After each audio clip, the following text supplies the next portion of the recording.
कुछ लोग थे जो उस तंबू के अंदर नहीं जा पाए। किसी कॉर्नर में एक खंबा था, उसमें बहुत ढेर सारी आंखें लगी थी। वे आंखें उनको चेक करती हैं, परखती हैं। और उसके बाजू में एक टेबल है और लोग कहते हैं, प्रभु हमको क्षमा कर दो, हम अंदर नहीं जा पा रहे, हमें माफ कर दो, हमें क्षमा कर दो।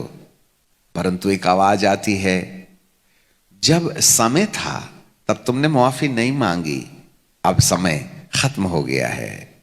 और एक आग आती है और उन लोगों को जो याचना कर रहे हैं उनको जला करके काले कोयले की तरह बदल देती है। समय के बाद क्षमा संभव नहीं है। This is the right time to repent and come back to the Lord. एक समय आएगा तब हमारी प्रार्थनाओं में क्षमा के लिए कोई चांस नहीं रहेंगे। इसलिए प्रभु हमें आज भी कुछ दिन दे रहे हैं, हम अपने आप को बदल करके प्रभु के प्रेम में आ जाएं और उस सिद्धता में आ जाएं। अपना परिचय खो दें, अपना झंडा नीचा कर दें, अपनी संस्था का झंडा नीचा कर दें। तुम कौन सी कलीसिया से बिलोंग करते हो ये भूल जाओ, हम मसीह में एक हैं, इस नारे पर आके खड़े हो जाओ तो शायद 2023 में हमारी सुरक्षा हो सकती है। ये था तंबू, उसके चारों तरफ भयानक आंधी चली हुई है, बहुत तेज हवाओं की चलने की आवाजें आ रही हैं और उस आंधी में हजारों लोगों की चीख पुकार सुनाई देती है। ओ मर गया, मर गया।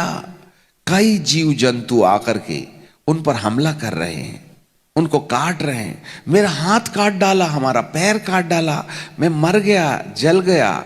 इस तरीके से आवाजें सुनाई देती हैं। ये आवाजें बाहर वालों के लिए है, एक और तो कलीसिया के लिए। अग्नि में आ गए तो उसकी पहचान में एक हो जाइए, पश्चाताप नहीं किए तो आग जलेगी। परंतु बाहर वालों के लिए जो अब तक प्रभु के सत्य को ठुकराते रहे हैं, उनके लिए भी अगला आने वाला वर्ष ठीक नहीं है।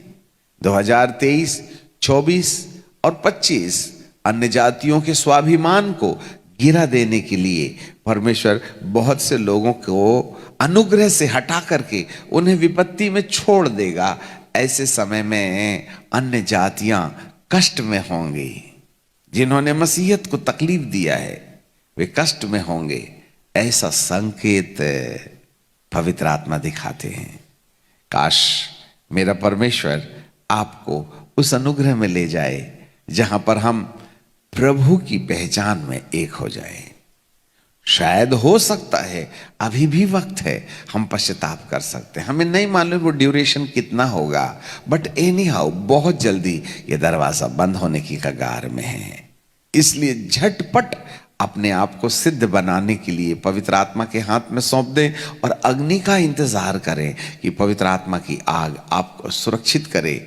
ऐसे 7 तंबू भारत में परमेश्वर ने स्थापित कर रखे। हमें नहीं मालूम इसका अर्थ क्या है, बट एनी हाउ ये तंबू कोई संस्था नहीं है, ये तंबू कोई ऐसी चीज नहीं है, परंतु एक स्पिरिचुअल शेल्टर है जहां पर एक व्यक्ति अपने आप को आत्मिक रीति से सिद्ध बनकर परमेश्वर की पहचान में, अभिषेक और वचन की उच्चतम शिक्षा में आकर अपने आप को सुरक्षित बना सकता है। That is the will of God. यही है परमेश्वर की इच्छा। इसको समझें, पिता आपकी आंखें खोलें, दुआ मांगें। सनातन परमेश्वर, हम आपको धन्यवाद देते हैं, आपकी आराधना, स्तुति और तारीफ करते हैं। हमें आपकी पहचान में एक होने दीजिएगा।